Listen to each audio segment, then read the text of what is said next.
안녕하세요. 사실과외근입니다. 저번 영상에서 말씀드린 대로 오늘은 장기국채에 투자하는 데 있어서 세금과 관련된 부분 중점적으로 한번 다뤄보도록 하겠습니다. 우선 우리 허니 보틀 꼴통 현황부터 한번 보고 넘어갈게요. 장기국채 금리는 일단 10년물 기준으로 4.66, 다시 4.65까지 내려와 있는 상황이고 4.65가 자리예요, 자리. 이 차트를 보는 사람들끼리 다 같이 이 자리라고 하는 그런 자리예요. 다음 라인은 4.75가 다음 계단이고. 근데 저는 이제 4.8로 말씀드렸었죠. 그러니까 4.75를 뚫는 걸 보고 들어가겠다는 거예요. 4.8 얘기한 거는.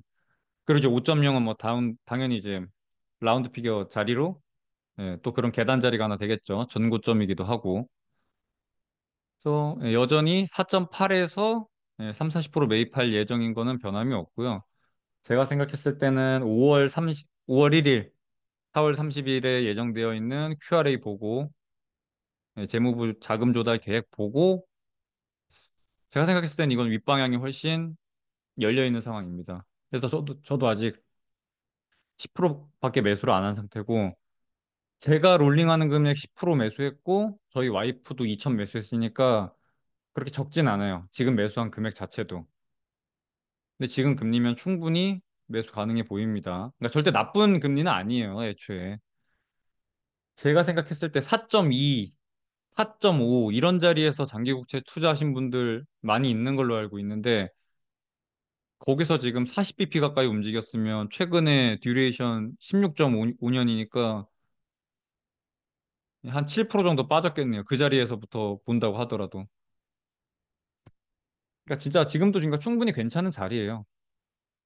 엔화 같은 경우에도 어제 제가 영상 찍을 때 157엔이었는데 아침에 눈 뜨고 일어나니까 158.3엔 한 나라의 통화 가치가 하룻밤 사이에 1.7%가 움직였어요. 1%도 아니에요.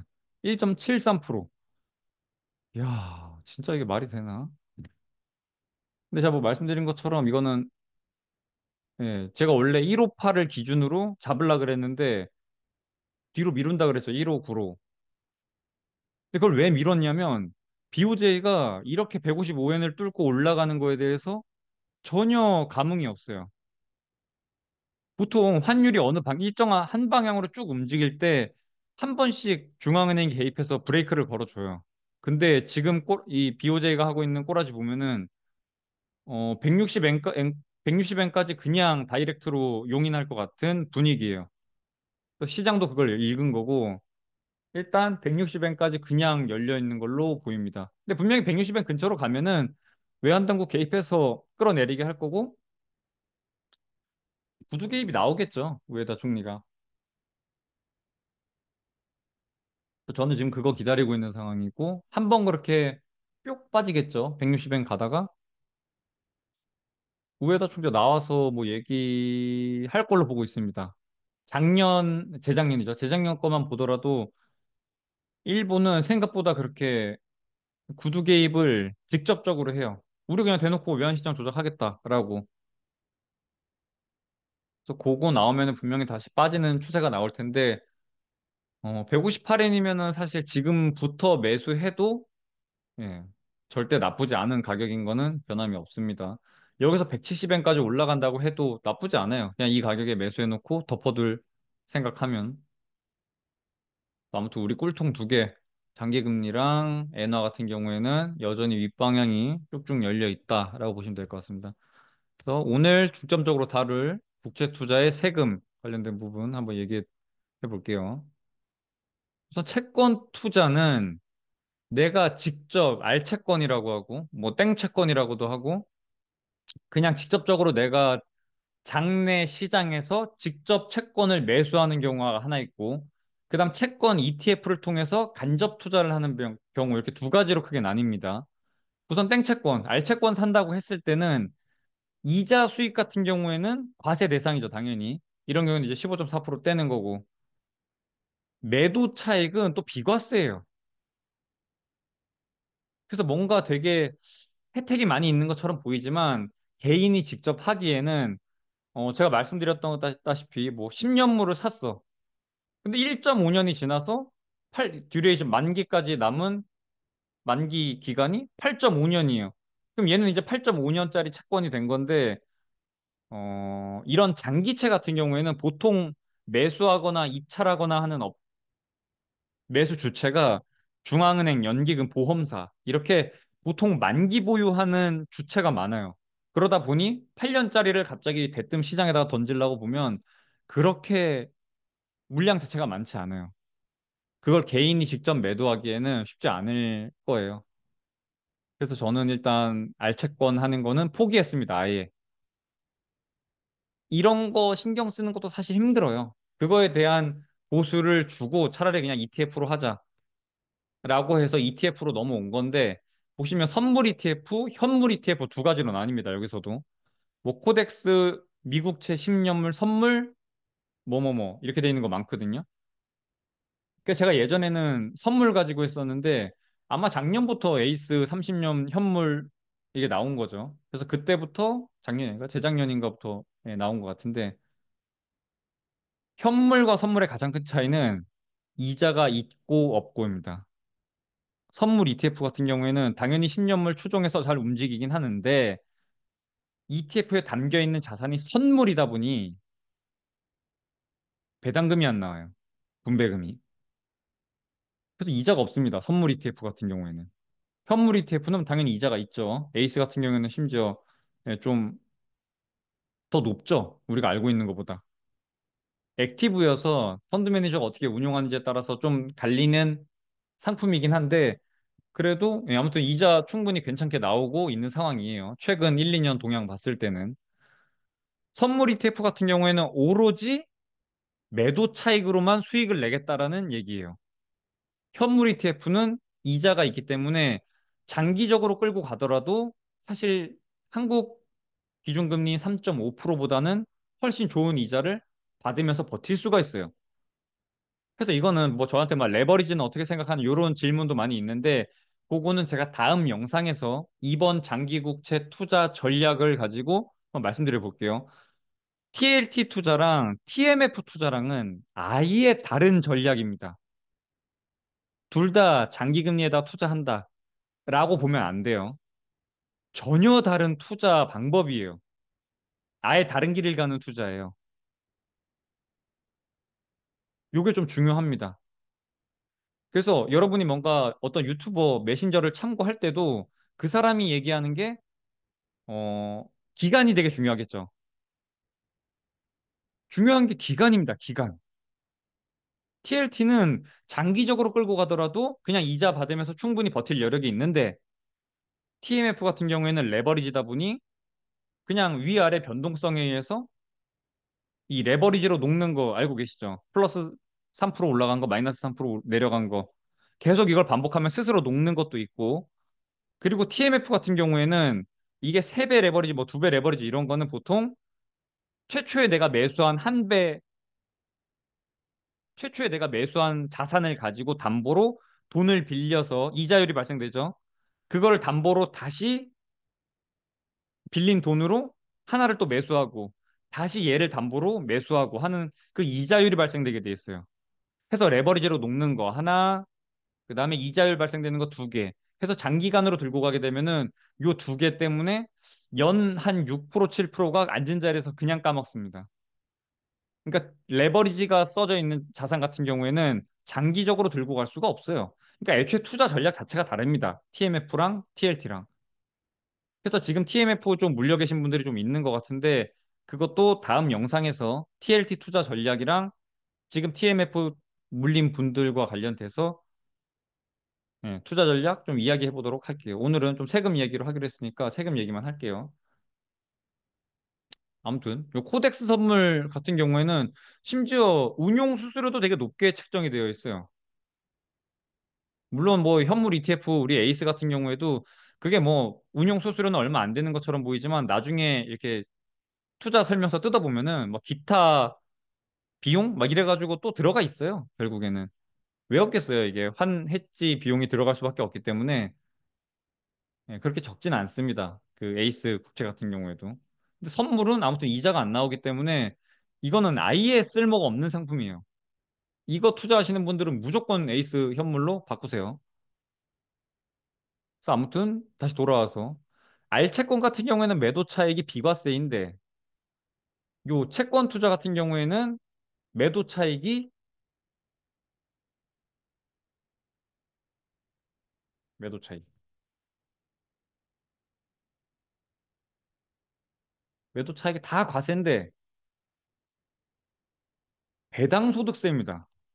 이게 엄청 중요한 포인트예요. 배당 소득세로 구분이 됩니다. 이 모든 여기서 발생되는 수익은 왜 중요하냐? 아시다시피 배당 소득세랑 그러니까 배당 소득세, 그다음 이자 소득 이런 거는 다 금융 소득으로 들어가기 때문에 2천만 원을 초과하게 되면은 종합금융으로 아니, 종합과세로 넘어가게 돼요. 오늘 그 이야기를 하려고 지금 이걸 준비한 거예요.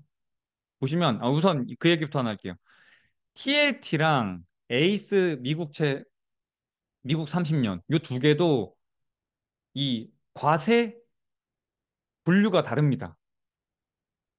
에이스 30년물 같은 경우에는 국내에 상장되어 있는 ETF이기 때문에 배당 소득세로 들어갑니다. 그러니까 이자 소득이랑 동일하게 들어가요. 우리가 흔히 삼성전자 샀다가 팔았다 할 때는 그게 배당 소득세로 들어가는 게 아니죠. 그 매도 차익이.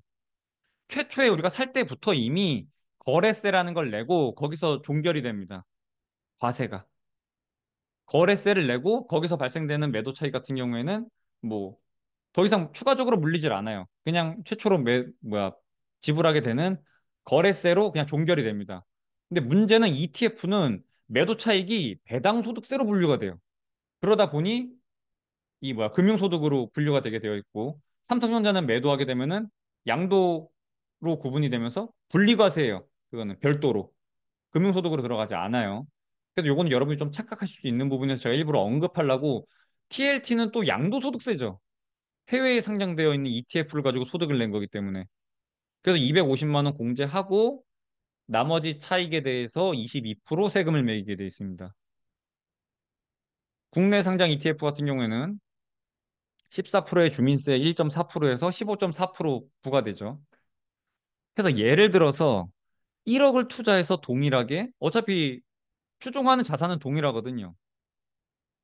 1억 투자해서 장기금리 뭐 어떻게 뭐 빠져가지고 수익이 20%가 났다라고 가정을 하면은 국내 상장되어 있는 ETF에서 발생되는 거는 2천만 원에 대해서 15.4%, 308만 원이 부과가 되고 TLT 같은 경우에는 2천만 원에서 250만 원 공제하고 나머지 1,750만 원에 대해서 22%, 385만 원.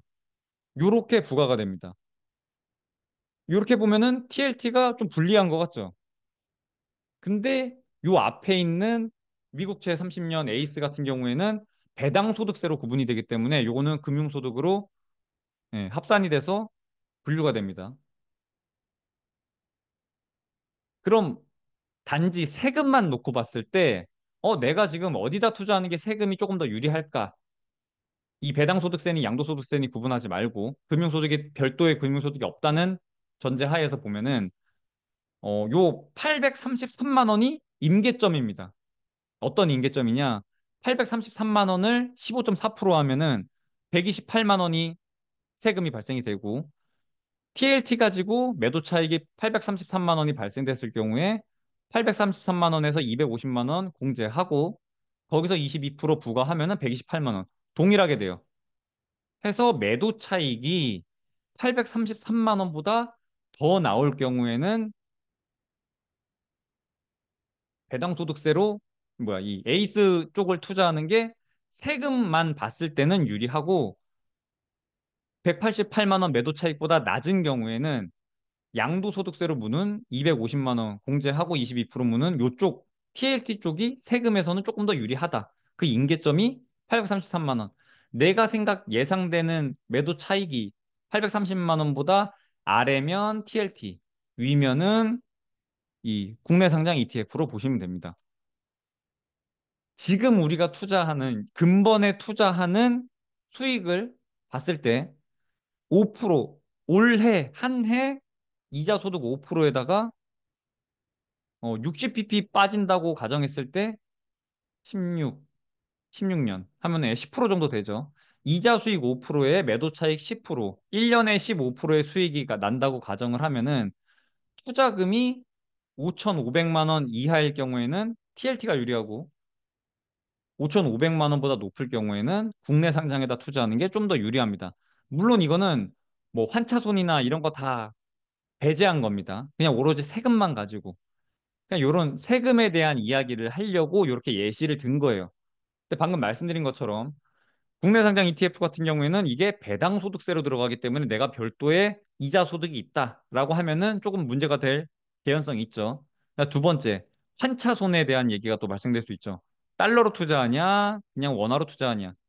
지금 원화가 뭐 저평가다, 뭐 고평가다, 이런 거에 따라서 또 액션이 또 다르게 들어가겠죠.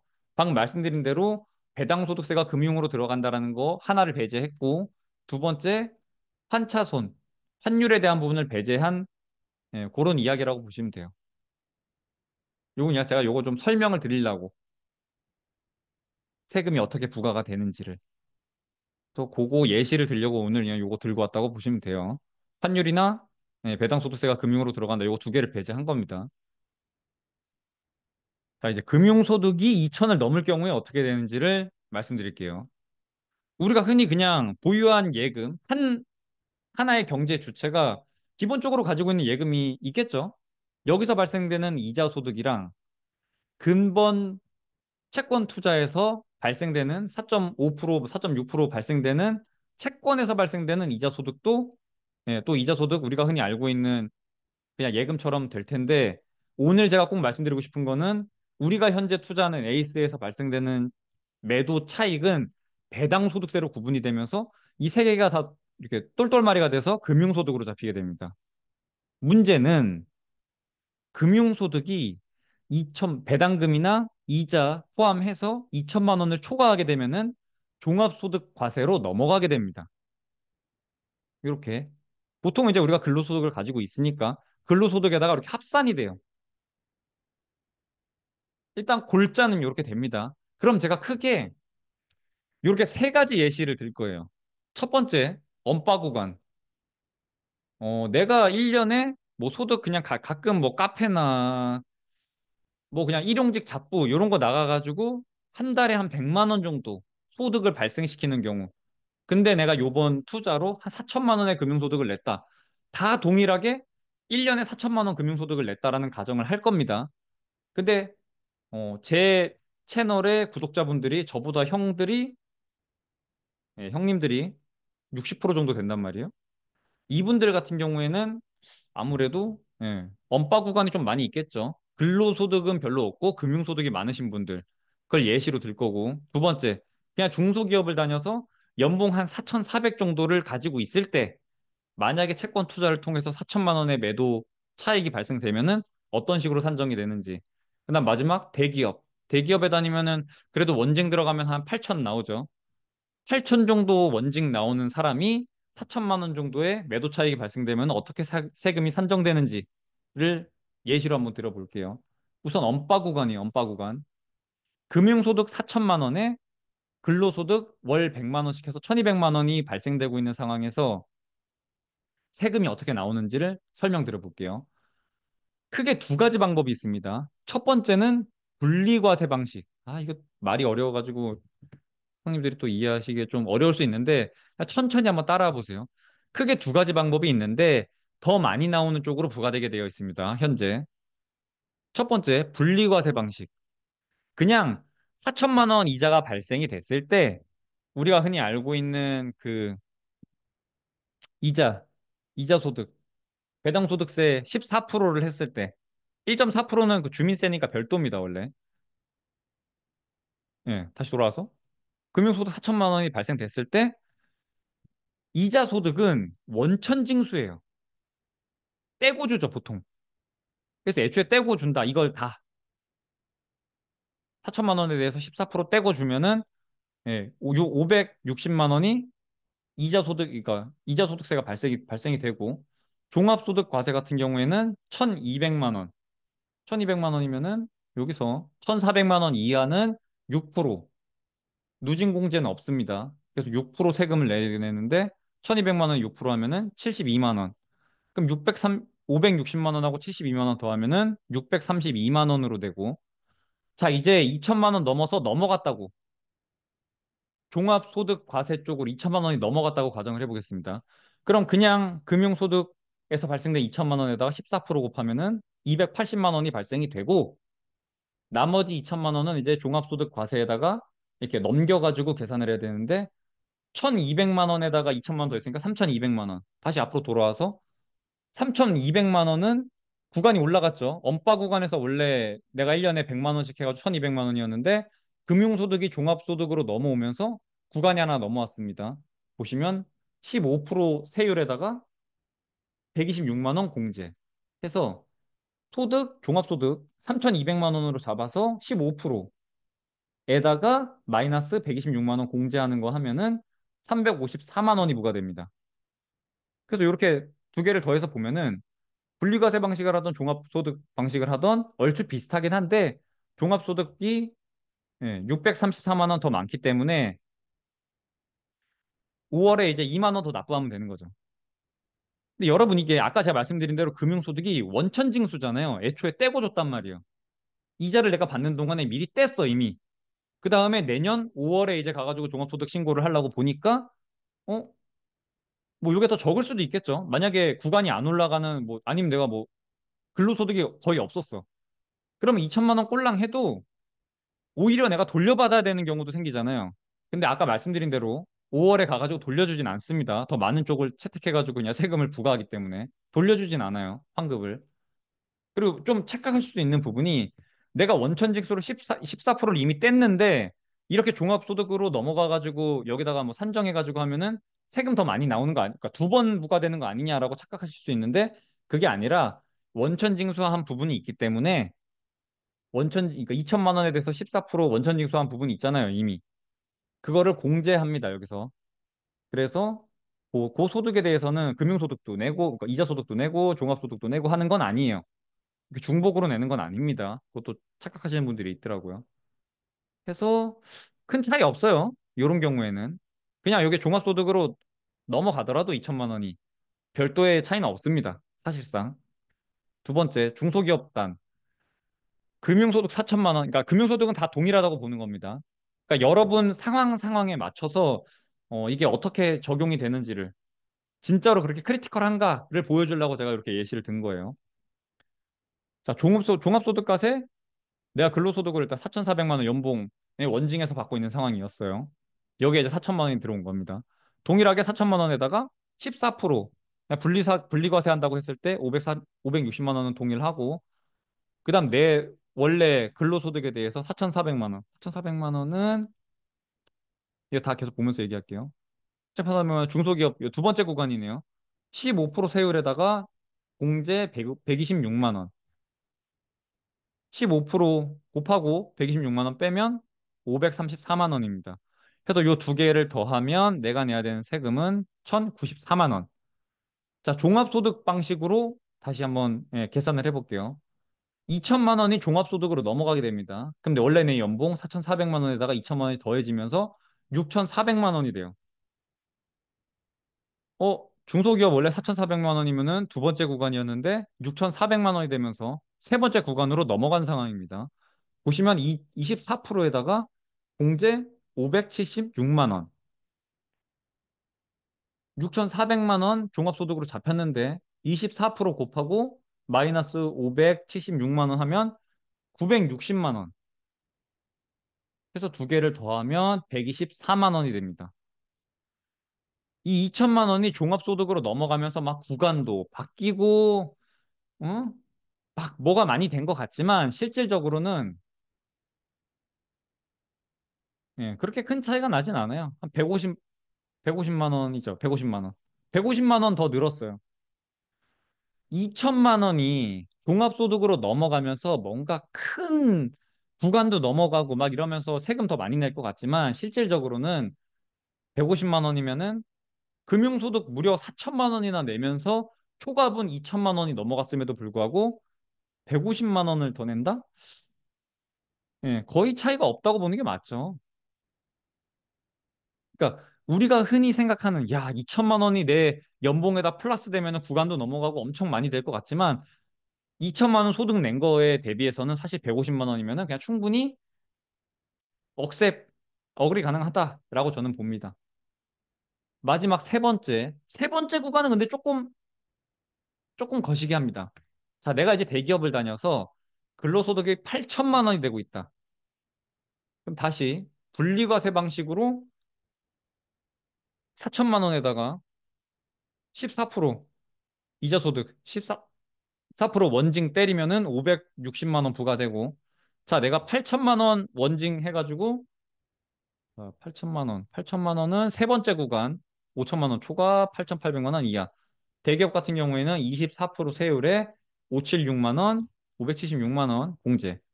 이렇게 하면은 5천만 원에 24 곱하고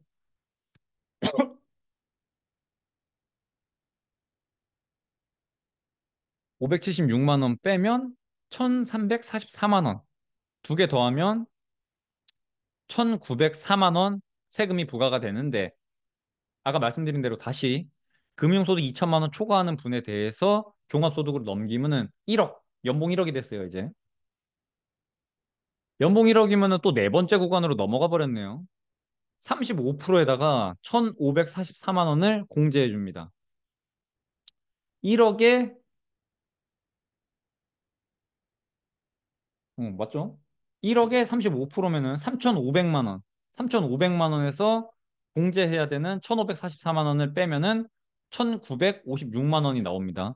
그래서 두 개의 세금을 더하면 220, 아니지, 2,236만 원. 두 개 차이가 332만 원. 아, 이러면 조금 애매해집니다. 이 위에는 엄바 구간은 뭐 거의 뭐 동일했어요. 그러니까 의미 없었어요. 중소기업 구간은 150만 원?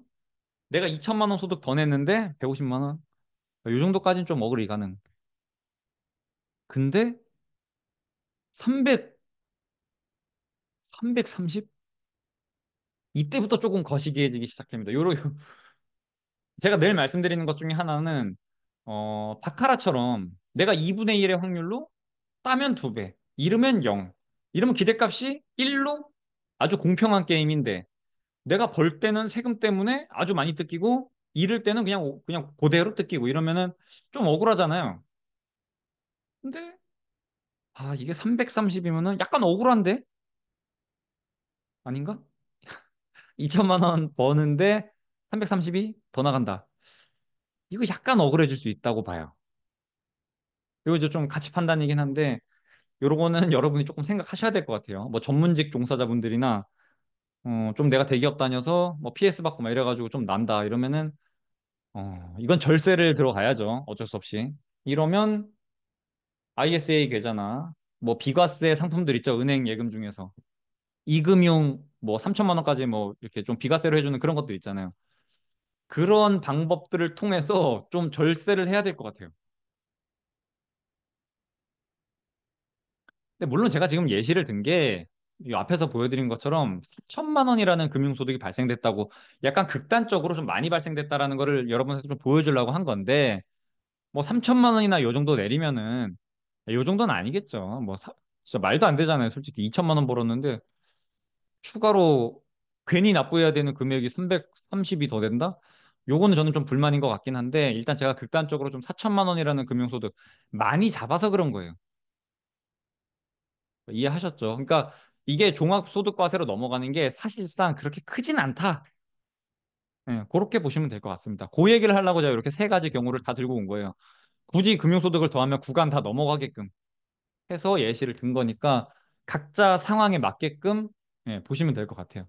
근데 셋 다 제가 보기에는 충분히 어그레 가능하지 않나. 물론 세 번째는 조금 거시기한데 요거는 금융소득을 무려 4천으로 잡았기 때문에 그런 겁니다. 중요한 건 건보료예요. 사투리인가? 건보료예요. 무슨 말투지? 뭐 아무튼 다시 돌아와서 건보료가 되게 중요한데 오늘 그러니까 제가 굳이 이 세금 영상을 만든 이유가 제 영상 보시는 분들 중에 연세가 좀 있으신 분들이 있는데, 혹시나 어 피부양자 탈락하면 안 되잖아요. 아니면 이제 건보가 갑자기 막 올라간다던가. 이게 이렇게 종합소득으로 넘어가는 건 상관이 없는데 건보가 많이 올라가는 부분이 있어요. 근데 여러분이 신경 써야 되는 거는 건보입니다, 건보. 종합소득이 아니라. 건보 대상이 크게 이렇게 세 가지로 구분이 돼요. 직장 가입자, 지역 가입자, 피부양자.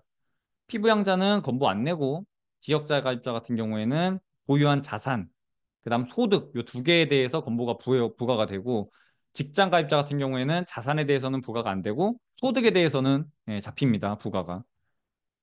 직장 가입자 같은 경우에는 2천만 원이 넘는 초과분에 대해서 2,500만 원이면은 2천만 원보다 넘는 500만 원에 대해서 초과 소득을 건보가 이제 잡아서 부과를 하게 됩니다. 자, 예시로 여기다 들어놨죠. 금융소득 1,100만 원, 기타 소득 900만 원 했을 때는 건보 추가 없습니다. 2천만 원 초과하지 않았기 때문에. 근데 금융소득이 2,200만 원이 발생됐다고 하면 200만 원에 대해서 건보 쪽으로 넘어가서 예, 그 건보가 적용이 돼요. 200만 원 소득을 건보가 잡습니다. 문제는 지역가입자입니다. 지역가입자는 1,000만 원을 넘게 되면은 전액 건보 소득으로 반영이 돼요. 이게 무슨 말이냐? 990만 원이면은 소득으로 안 잡혀요. 왜냐?